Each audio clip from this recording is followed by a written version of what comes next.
You are live. Hello, I'm Dr. Stephen Hassan with another live stream from Freedom of Mind. It's Wednesday, December 18th at 3 p.m. Eastern. I want to thank my people at Freedom of Mind for helping me do this and get the messaging out in a bigger way.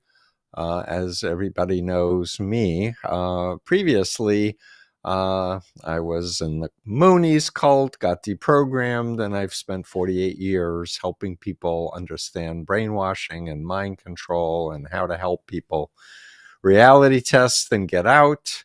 Authored a number of books, have an online course. This week on our podcast and blog, we have a law professor talking about her approaches to explaining undue influence. It's in courts of law, which is fascinating. And I want to just state categorically for my listeners that we're in a very unique historical moment. And instead of freezing or fleeing or fawning, I'm encouraging active resistance. And what I mean by that is peaceful but organized, determined resistance to authoritarianism. Authoritarianism is going to come into power on January 20th. There's still lots that can be done between now and the 20th. There are 3 House seats that are up for grabs, and we could potentially have a one-person majority in the House, which would be very valuable and important going forward, instead of the GOP and Trump having a supermajority of the 3 houses of power. And so please don't dial out, dial in. But I also want to encourage people to always monitor their well-being and not listen to news 24/7, because you have to just focus on what information that you need to know in order to function. What capacity do you have locally? I really encourage people to sleep well and exercise and listen to music, dance, reinvigorate friendships in real life.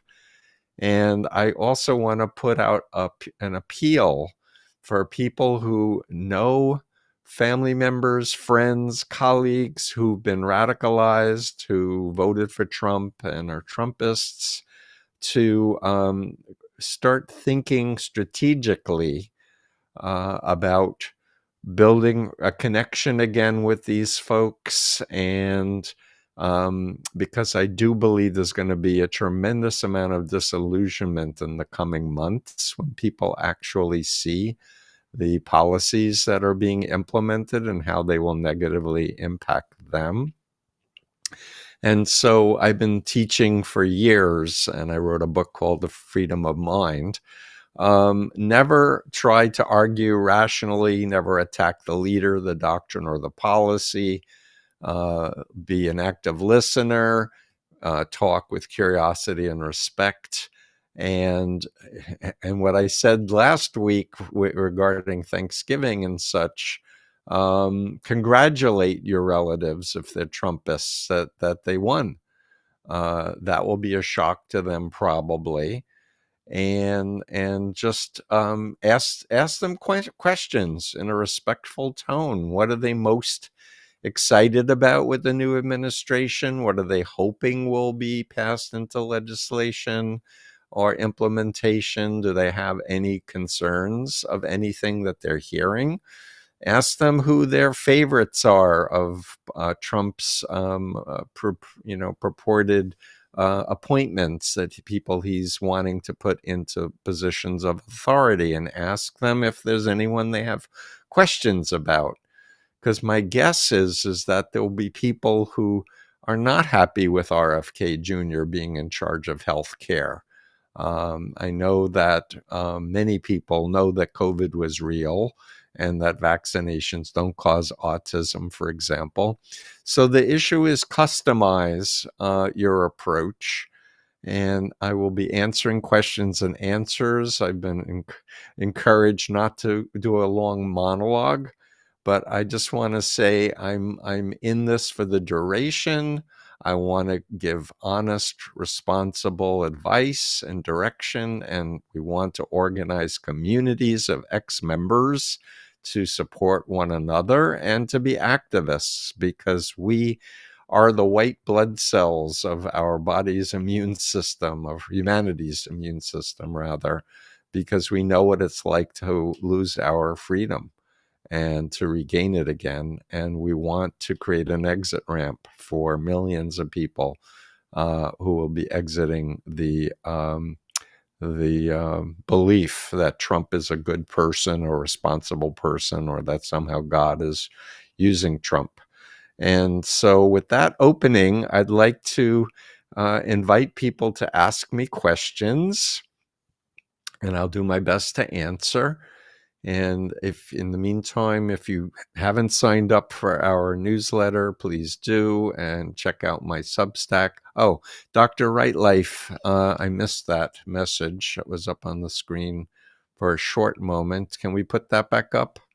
My question, another one. Tam Jules said, I find it disturbing so many Americans are embracing vigilante justice with Luigi Mangione case. Thank you for that comment. I find it very disturbing too. I am against violence and terrorism.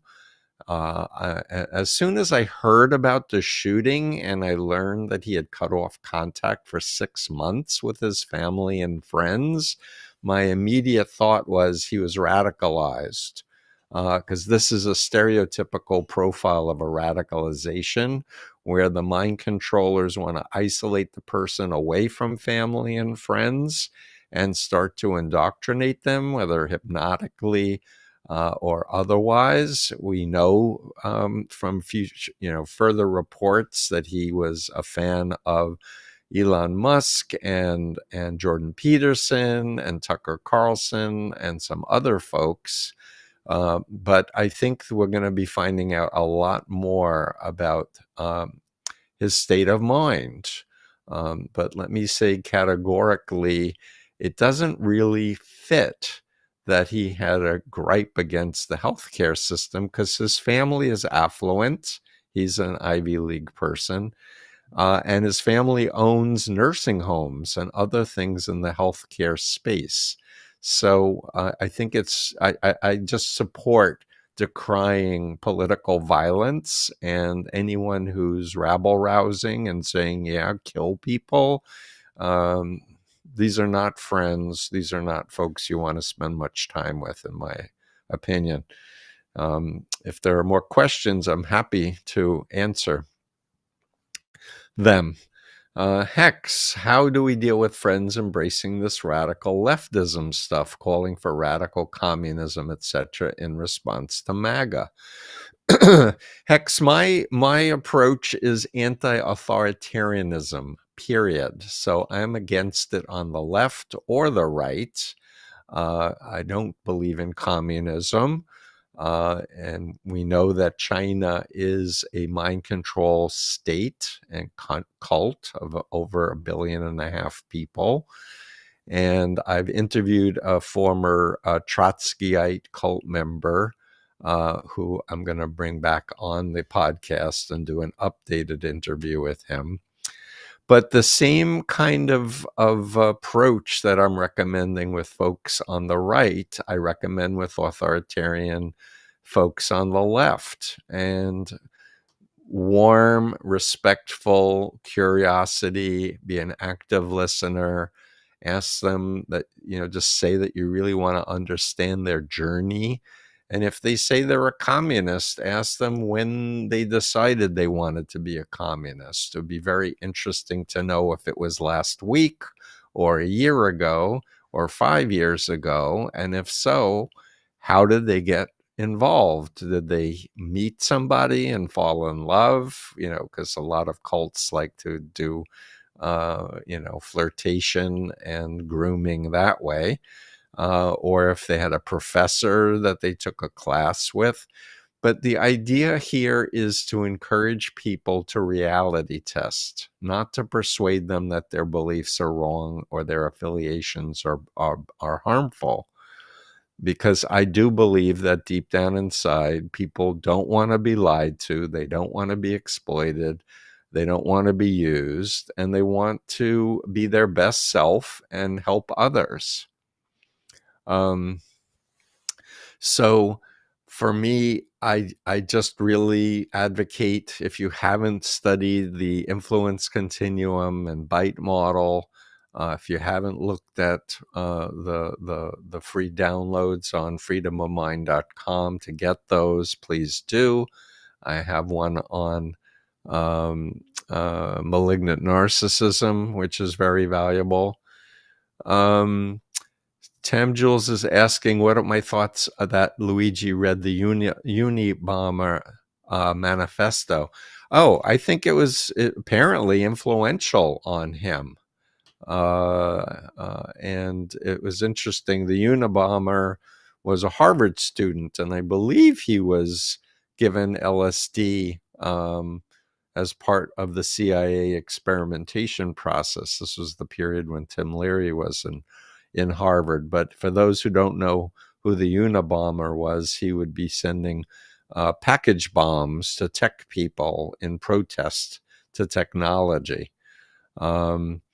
So I don't see how reading the Unabomber manifesto would cause him to choose to shoot a CEO of a healthcare company in the back with a ghost gun that's made by 3D printer.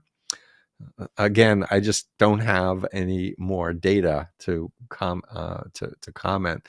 Lady Godiva says, saying a violent shooter acted due to indoctrination avoids personal responsibility.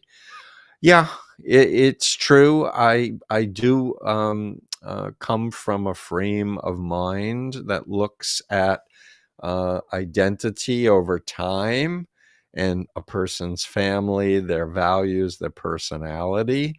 And then when there's a radical change and cutoff from family and friends to the point where his mom, I do look at undue influence because it's not a typical, normal choice.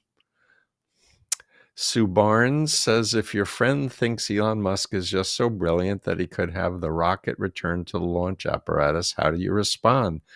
Frankly, I think it is brilliant, and I don't think people need to be in a black and white, all or nothing, good versus evil frame with Elon Musk. I oppose virulently Elon Musk buying the election. I think what I read was he invested $300 million or something in getting Trump elected, and he made $400 billion since the election, and will make a lot more. And not to mention all the checks and balances of the current administration, we assume is going to get taken away, as well as more government contracts awarded to Elon Musk. But I'm actually reading Walter Isaacson's book right now on Elon Musk, and one of the most interesting and weird things so far that I've read is that he hypnotized his own sister when he was a kid to eat raw bacon. The fact that he knows hypnosis and would do it on a sibling is a big ethical question mark for sure. Carolyn Gartner asks, hey, I've been a socialist all my life. It's a shame that it's demonized. So, if you think I'm demonizing socialism, I didn't think I said anything about that. I was talking about communism a moment ago, and I think there's major differences in those economic systems. I want to state categorically, my thing is psychology. I'm a therapist. I'm an expert on hypnosis and mind control. I am not an expert on economic theories, and nor am I a historian. So I try my best to stay in my lane of expertise.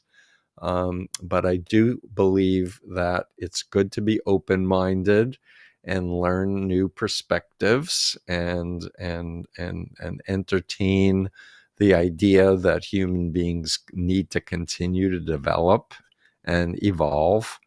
And that's why I approach life with great curiosity. And it's another reason I love the scientific method when it's done ethically and responsibly, because it says that there's no such thing as truth with a capital T.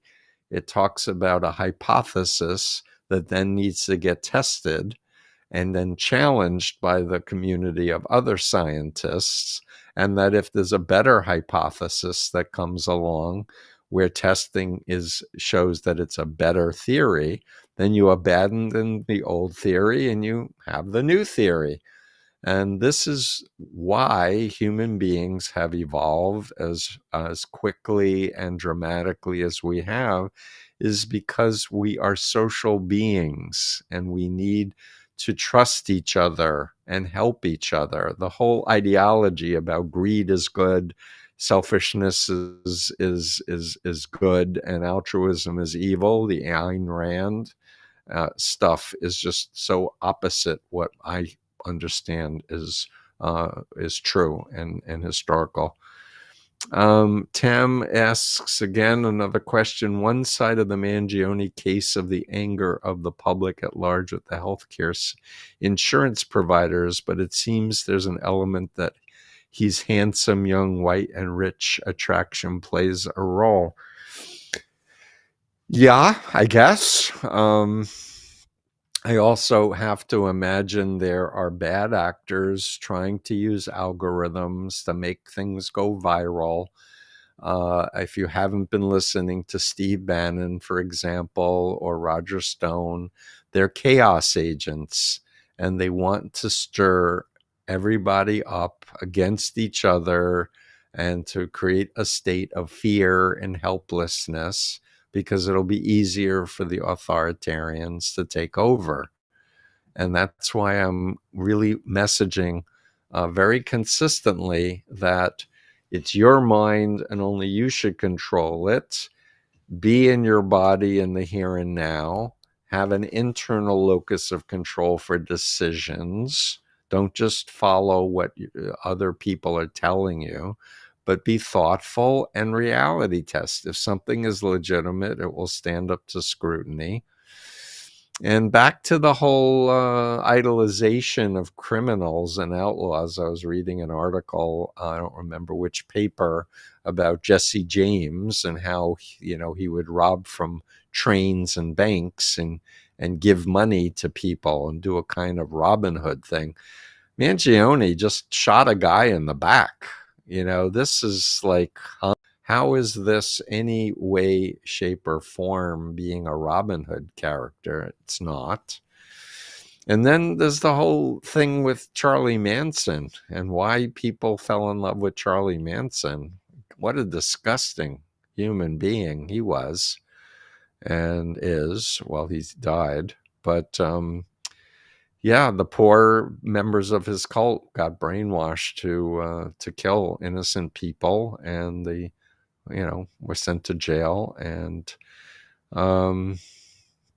we're hearing again from Tam. How do you see the next 4 years playing out with a leader with serious mental health disorder, with violence and anger? Will violence and anger come to a peak? So we know that Trump is elderly. We know that he doesn't eat well and he doesn't exercise. He's obese. We know that he has dementia. And I think that's the reason that Thiel and Musk wanted Vance to be vice president.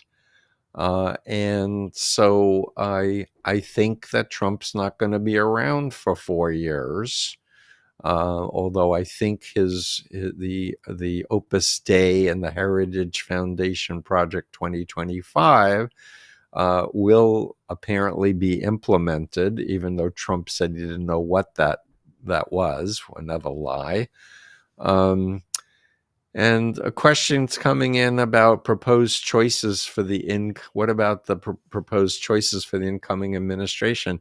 So I'm very concerned about Susan Wiles. I had in a previous podcast interviewed Alva Johnson, who worked for the Trump campaign in 2016. Trump assaulted her, tried to kiss her on the mouth, and she turned her cheek. Apparently, Pam Bondi saw that, and Alva left the campaign when she heard the Access Hollywood tape. But she talked about Susan Wiles being one of the people that she reported to. And this is the chief of staff pick that Trump is saying. And the information I have is that she was a paid lobbyist for Putin and Xi prior to helping with the 2016 election. So I'm very worried about her. I'm very worried about Tulsi Gabbard. I'm very worried about Michael Flynn. I can go down the list of many of these individuals. I think RFK as a choice over the healthcare system is absolutely irresponsible. And I think a lot of good people are going to die. But it's a question I encourage people to think about and to talk to their loved ones if they are supporters. Dr. Rightlife says, I think their own incompetence will self-destroy them, bring government to a standstill by public outcry. So I do think there will be incompetence, but if you think about the theory, the framing that Russia and China, but especially Russia, wants to undermine U.S. hegemony in the world, wants to cause Americans to hate Americans and not help Ukraine, and in the meantime, not do anything about global climate crisis. I think that I'm getting distracted by the questions coming up. Let's see. What was I talking about with the...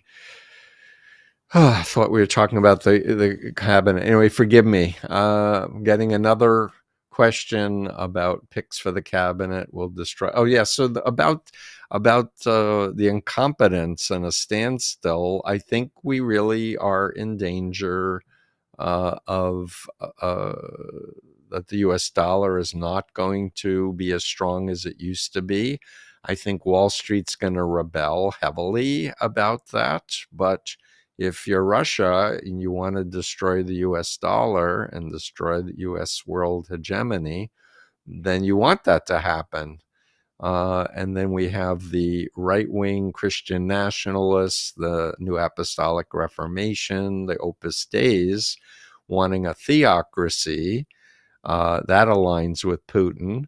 But then we have the atheists like Musk and others who are Teal is gay, for example, and the Christian nationalists think homophobia is a sin.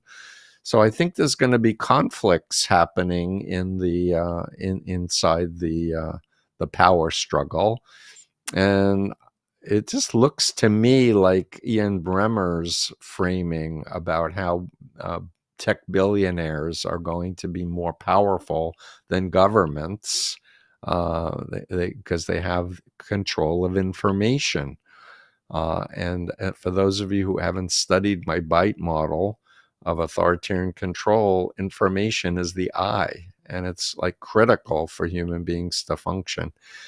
Tim Jones, 89, says, I was raised the Jehovah's Witnesses. The holidays are very hard to deal with, those ingrained feelings of guilt when I celebrate. I'm also struggling with family still involved. Any advice? Definitely. So if you don't know about the Watchtower, society, the Jehovah's Witnesses, they have very strict rules and regulations against celebrating Christmas and holidays and birthdays. And for those people raised in the group, they were so programmed against it that they were going against God and the Bible. And then when you're out, a lot of effort is required to kind of reassociate with positive associations, what Christians feel is a very positive holiday season. And regarding family that are still stuck in the group, I think the best thing you can do with family still in the Jehovah's Witnesses or any cult is to live a good life and be happy and successful and stay in touch with them. And I know that the JWs disfellowship people who speak out or they want to punish. And so members are told they can't talk to ex-members or anyone that's out. It doesn't mean that you have to abide by that rule. And I do recommend that you periodically reach out to your family and friends and say, I'm thinking of you, miss you, wish I could hug you. Share pictures if you have kids and positive things that you've done with your life. Because guess what? People walk out of cults. They really do. I spoke with someone, I did a consult with a man who left TM after 30 years because he heard one of my interviews with an ex-TM teacher. And it started him in a journey to test and to learn more about the group that he just assumed was run by an enlightened master, Maharishi. I should say the Beatles were into them for a short amount of time too. But the thing is that it's one life that we have to live, and we want to live as fully as possibly, as authentically as possibly. And we want to develop ourselves, and we want to contribute to the greater good. And different people have different talents and abilities, and each person listening to this can think for themselves about what you're willing to do, what you're not willing to do. For example, some people might think about donating 5 hours a week to helping others. And then you can decide, is that at a soup kitchen? Is it being online promoting information that teaches about brainwashing and mind control? That's one of my asks, especially if you're a former member. Share your story. I'm being asked to predict people will become disillusioned when they see what actually happens to the price of eggs and any other things average Americans need. I absolutely predict that people are not going to be happy. Of course, Trump is going to blame the Democrats or somebody else other than himself. And, when I want to share that when I was being deprogrammed from the Moonies and I was a fanatic, the two things that helped me out of that mindset was learning about Lifton's 8 Criteria of Brainwashing in his 1961 book, Thought Reform and the Psychology of Totalism. And we went through all 8 criteria, and the Moonies did all 8. So that was like, we're God and they're Satan. How come we're doing the same Chinese communist brainwashing stuff? So that was one big point of dissonance. But the thing that woke me up was the ex-Moonies handed me a speech printed by the Unification Cult of a speech that Moon had given to congressmen and senators and said, read this and tell us what you think, Steve. They didn't tell me what to think. They just said, read this. And I was reading this, and he was talking to congressmen and senators how he can't understand how anyone could imagine that he, a Korean, could brainwash Americans because he respected Americans so much.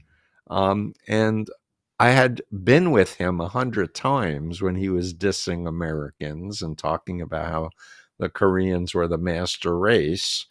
And it was the first time in 2.5 years that I had a critical thought. And I thought, what a liar. And as soon as I had that thought, what a liar, then I went to, well, then he can't be the Messiah and the representative of God because we believe in a God of truth. And then I thought, well, then he's not trustworthy if he's not who he says he is. And that's when it's the bubble snapped for me. It's like, who am I following if I'm following a liar who's not trustworthy? And that's when the bubble burst and I realized that my mind had been hacked. And I started crying because it hurt so badly to admit that I just dedicated so many years of my life to this fascist fraud. And I know that there are tens of millions of Americans who are former cult members, not in ex-members of the Moonies, but other cults, and they have parallel stories. And that's why when people read Combating Cult Mind Control, many of them just walk out of their cults because they can relate to the stories that I'm sharing of other ex-members, as well as my story. Holly asks, the scary thing is I am in a CMHC counseling grad school program, and 2 students were proud MAGA. They have put a damper on our cohesion, and you can see the rest of us puzzle it out every class. Okay, well, this is an interesting situation. And I actually created a CE course online, and you can find it from freedomofmind.com for counseling graduate students, for psychologists, for psychiatrists to understand the foundations of brainwashing and mind control. And so the issue is, don't attack MAGA directly, but talk about other cults. So there are a lot of documentaries that are out, things on the Nexium cult of Keith Raniere on HBO. There was a recent 4-parter called Breath of Fire about the Kundalini yoga cult of Yogi Bhajan. Larry Ray, the Hulu docuseries Stolen Youth. I'm in episode 4 of that one. So there are lots of documentaries. So steer the conversation towards other cults and into a discussion of the influence continuum and the bite model. And I recommend not bringing up that I wrote The Cult of Trump. They'll find it out soon enough. But just talk about other groups as a mental health issue.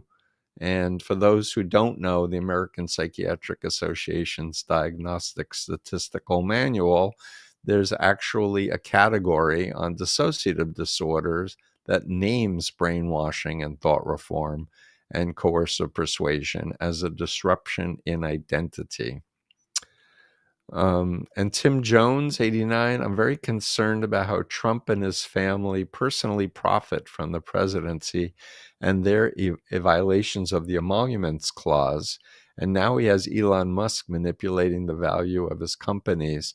Yeah, well, so the whole founding idea of America was to check kingly, monarchical, oligarchical power, to have separation and checks and balances on abuses. And that's why there were ethical codes to which Trump basically violated. And there were many opportunities during the Biden administration for Merrick Garland to be going after all of these things, and it wasn't done.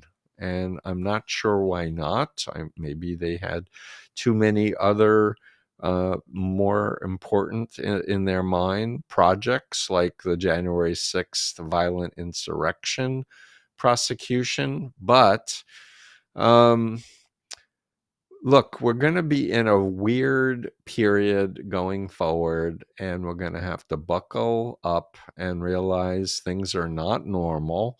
but really think practically, how can we organize resistance in a way that's going to rebuild the checks and balances, where people are getting fed, they're getting health care, and greed is not okay. And I was listening to a podcast this morning where George Conway, who wrote the foreword to the re-release of The Cult of Trump, was saying that when Trump comes into power, he's going to get a tax cut.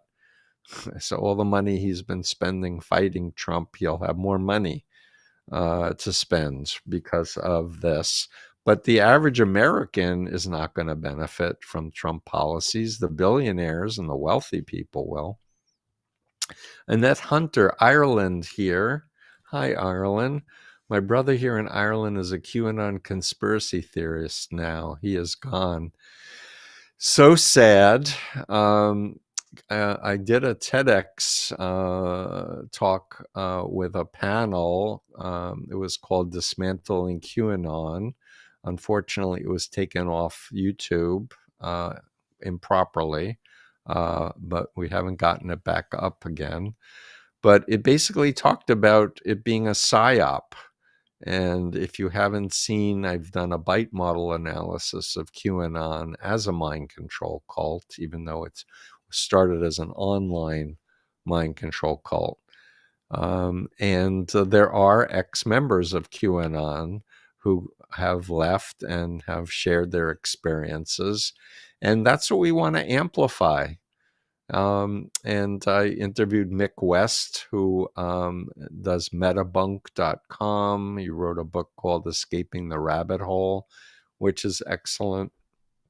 So there is hope for your brother, but I would really recommend don't cut off contact with him. And if he's trying to tell you to do the research and gives you 500 links, just make a deal with him. He'll share one thing that was important to him. You'll watch it together or review it together, and then you get a chance to share something, and you'll watch it together and discuss it together, and you go back and forth. Because in the end, what matters is what's true, and not what you just believe to be true.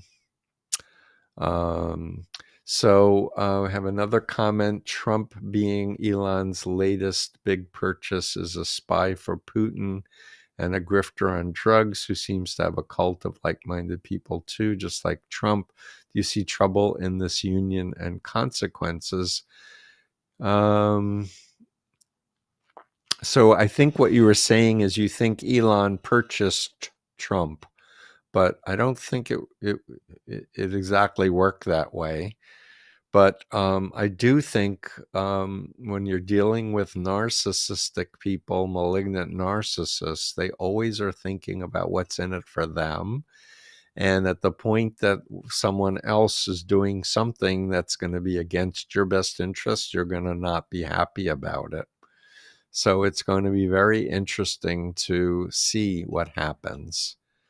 Harp Fiddle, are there any healthy religions or spiritual approaches? Thanks for asking that. Yes, I do believe that love, humility, kindness, compassion, helping the poor, helping the sick, I think prayer, meditation, and other spiritual practices can be done ethically.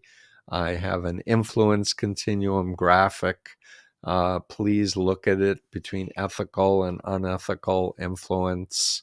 And healthy religious groups don't use deception when they're recruiting. They respect people's consciences. They don't tell people what they can read or who they can talk to or who they can't talk to. And they don't install phobias in people's minds that if they leave that particular group, they're going to hell or they're going to be possessed by demons. So I'd really invite you to study my work, read Combating, read Freedom of Mind. And Diane McEver gifted a heart on TikTok. So thank you, Diane, for that. I really appreciate it. And I wanted to mention that we've now unfurled my bitemodel.com anonymous free survey that anyone can take uh, with 40 questions, and you can get a number of healthy to unhealthy on the influence continuum. Go to bitemodel.com. And if you're in a healthy group, you can do it, or a healthy relationship, as well as if you're a former member of an unhealthy group or currently a member. Holly says, great advice. Thank you. DID was something I was considering for one of them. Their lack of insight is stunning. I'm just treating them like I treated my friend after leaving FLDS gently. FLDS is the Fundamentalist Latter-day Saints, a splinter group of the Mormons. Warren Jeffs is the prophet who's in jail. And I actually was involved with the attorney generals of Utah and Arizona to do a training many years ago when they were investigating them, which led to Jeffs being arrested and convicted and put in jail. Yeah, so the thing is that the real Steve got recruited by these women who were flirting, and then I had a Mooney identity that suppressed the real Steve. But the real Steve was still in there, and when given the opportunity to have this near fatal van crash, be in a hospital away from the group, and the constant reindoctrination, it opened the door for my family to do an intervention and rescue me. And while we don't do interventions anymore, where we take people's crutches away when they're an adult, because that is considered to be illegal, I've developed a strategic approach where we're coaching, and members of my team are coaching families who ask us for advice and help on how to message in a way that's going to be effective to get to the person's real self and help empower them. Why are cult members so afraid of the truth? So in their mind, they're programmed that leaving the group or questioning the leaders is evil or is going to cause you harm if it's a spiritual group. In other words, I have a whole chapter in Freedom of Mind book on phobia indoctrination and my 3-step intervention for how to undo phobias by helping explain to people that you have to evaluate with your frontal cortex, is there a legitimate danger or is it a belief that there's danger? And the way around cult programming of phobias is to explain a phobia in a different cult than the one that your loved one is in. One that they see as a bad group, for example, Scientology. And it's so easy to see it in a different group than the one you're in. And the most powerful technique is asking a good question with respect, with curiosity, being patient, giving a long time for silence for the person to think about it, waiting for the reaction, and then asking a follow-up good question with respect. And people will figure it out for themselves. So it's the opposite of a persuasion model where you're trying to argue facts and persuade the person. Annette is Ireland here, lost my brother to QAnon. Even here in Ireland, the stuff destroys people. I no longer have my brother. My only sibling is gone. It breaks your heart. He's gone temporarily, and have faith. If you have had a loving relationship with him, love him, and it will help him take the steps he needs to reevaluate and exit. I did a whole TEDx talk, by the way, on this that you can find on freedomofmind.com under the press drop-down menu. Steve, I've had to detach as he was so angry and abusive. The anger when I didn't agree is so frightening. As a medic, I think it's a psychiatric dissociative disorder. I read your books. Yeah, so he's angry, because he's interpreting your behavior that it's threatening him. And what I say to people in cults, and I mean it, is, hey, if you're right and I'm wrong, convince me. But give me things in an order, and let's test out what the claims are, and let's find out what you're relying on, who you're relying on for sources of information. And if he's yelling at you, just say, I love you, but I'm not able to be with you if you're yelling, because it feels abusive to me. Can you lower your volume so we can talk respectfully to each other?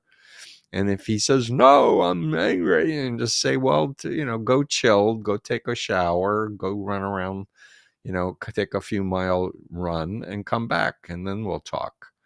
So, but you got to stay grounded. You have to stay resourceful. And I'm not saying it's easy, but with practice, you get better and better at this. And practice, really, you get better at it. And I encourage people, this is worth doing. Susie, I'm kind of new here. I'm listening to your book. I've been in many of these teachings, religions you classify as cults all throughout my childhood and early adulthood. I never thought of them as cults.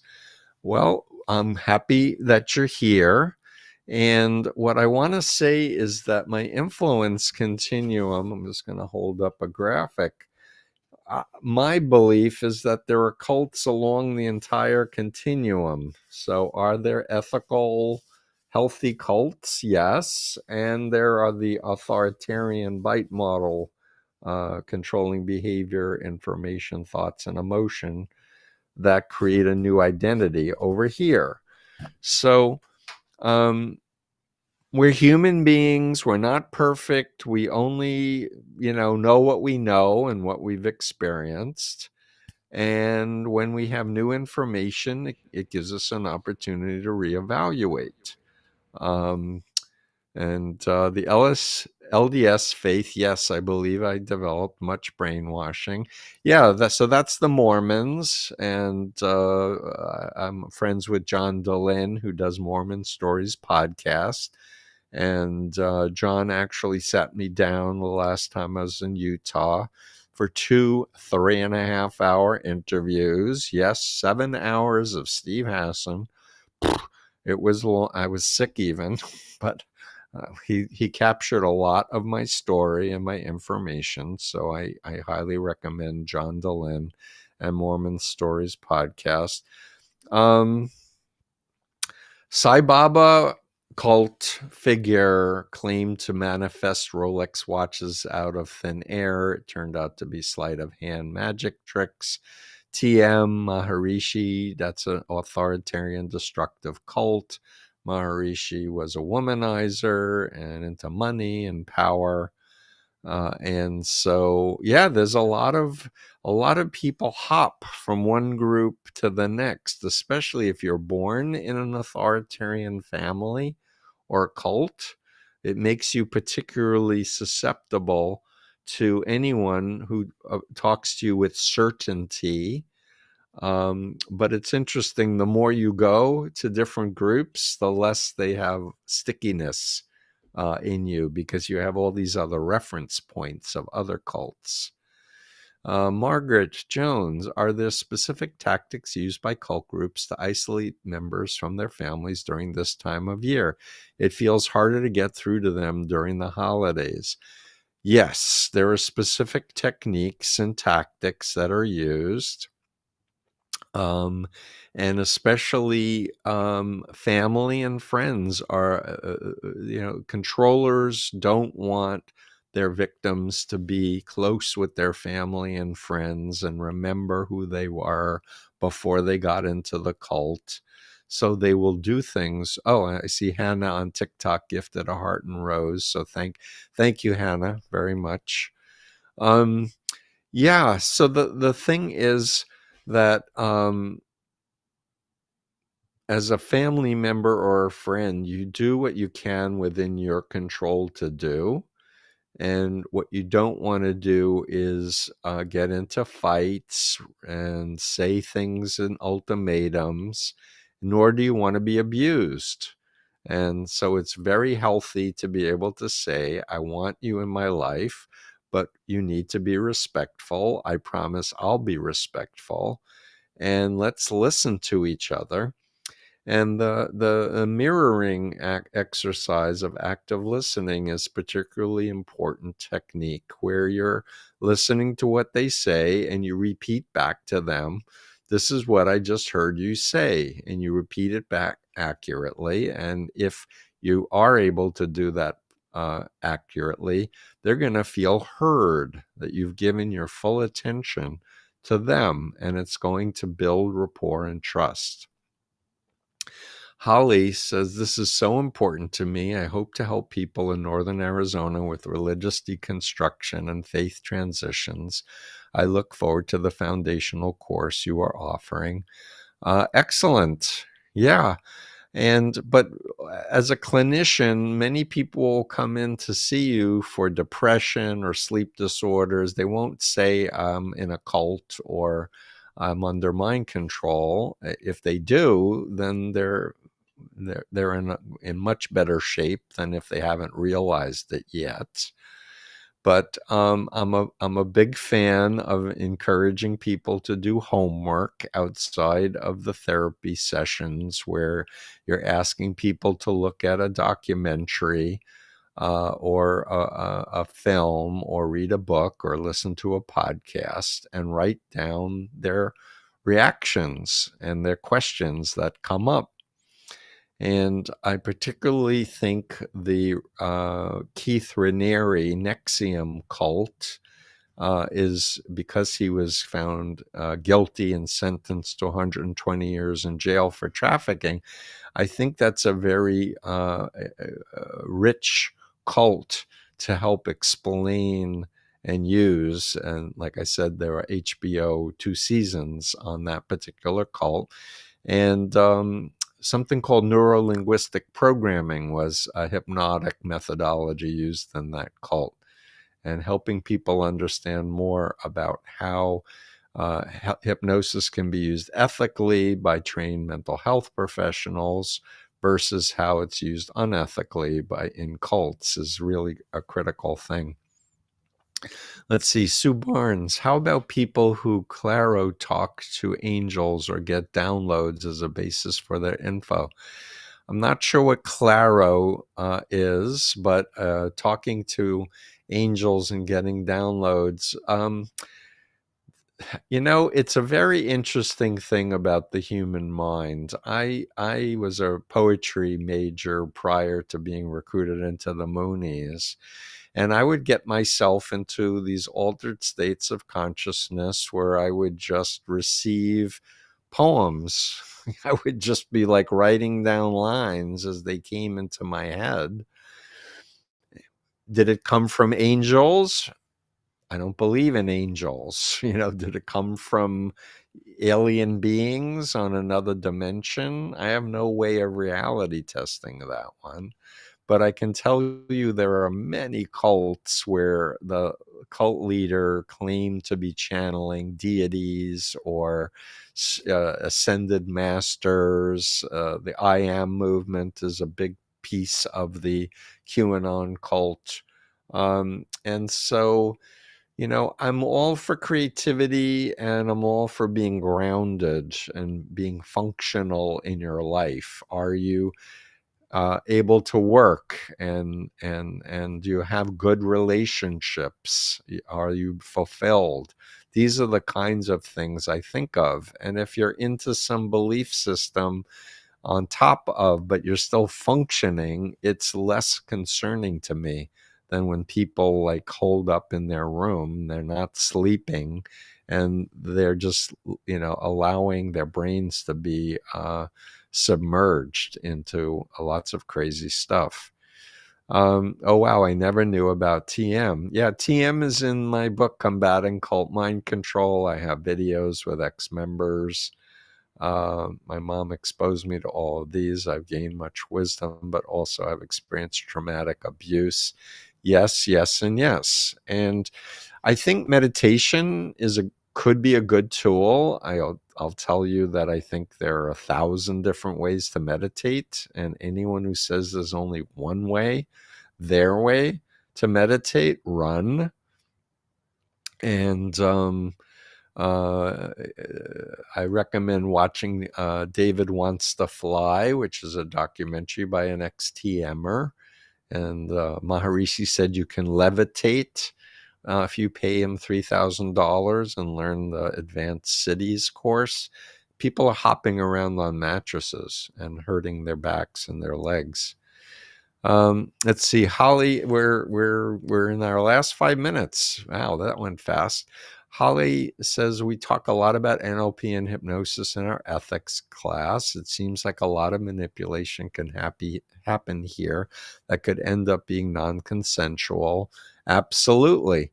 And if you haven't seen the documentary Tony Robbins, I Am Not Your Guru, Tony Robbins, my information says, learned NLP, made a deal with Grinder and Bandler that he wouldn't call it NLP or attribute it, but he is teaching a lot of the things that I learned back in 1980 and 81 when I studied NLP. And it's based on the work of Milton Erickson, a psychiatrist, and he developed a conversational, process-oriented approach. But he wanted to help heal people, not sell them products or convert them to authoritarian cults. I see we have the bitemodel.com up. This is my survey. It's anonymous. It's free.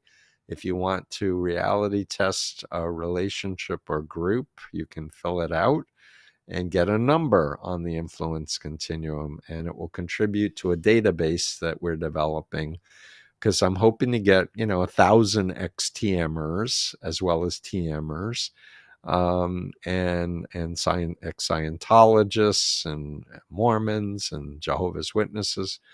Annette Hunter, thank you so much for helping me. At this time, the world really needs experts like you. How do I donate to your channel, please? I can't find any link. I don't know. No, you can go to my Substack, Stephen Hassan, and I think we're asking for $8 a month for the basic membership, and people who want to contribute more, that would be awesome. And I'm really hoping to get grants and do more research projects and write papers up, where we can pay grad students to write research papers up and publish them in peer review journal articles. Oh, thank you, Nightbot, for subscribe to my Substack right there. And what I think we're taking next week's week off for the holidays, but we'll be back by the end of the year. And I intend to do more of these. And I think I'm going to start inviting guests to come on with me who have a unique point of information or something. And Rod Brownjoin just donated 10 GBP. So thank you, Rod, for donating. That's awesome. So we're open to suggestions. We also have a private Facebook group, and we are planning to create a clinicians collaborative group where I hope to do more supervision, where people can present cases and I can help train people who are interested. Oh, and we have a course workbook that's getting ready about the course that will have links to my Substack and videos and other resources. We're hoping to put that out in the coming month. So please subscribe to our Tuesday newsletter, email newsletter that comes out. And thanks for $10 from Holly City, as says no. And thank you for my team. Thank you, everyone. And really, we need to pull together and get more organized and have direction and purpose and meaning, and spend more time in real life with real people than online with strangers is my recommendation. And look for trustworthy resources and sources of information. And if something sounds like it's true, doesn't mean you should like it and share it. Check it out. And if it's legitimate, it will stand up to scrutiny. And lastly, it's your mind and only you should control it. So you should have an internal locus of control. I want to thank everyone for your support and your encouragement. And we're going to get through this together because we have to. So thanks again to my team for doing this, and take care.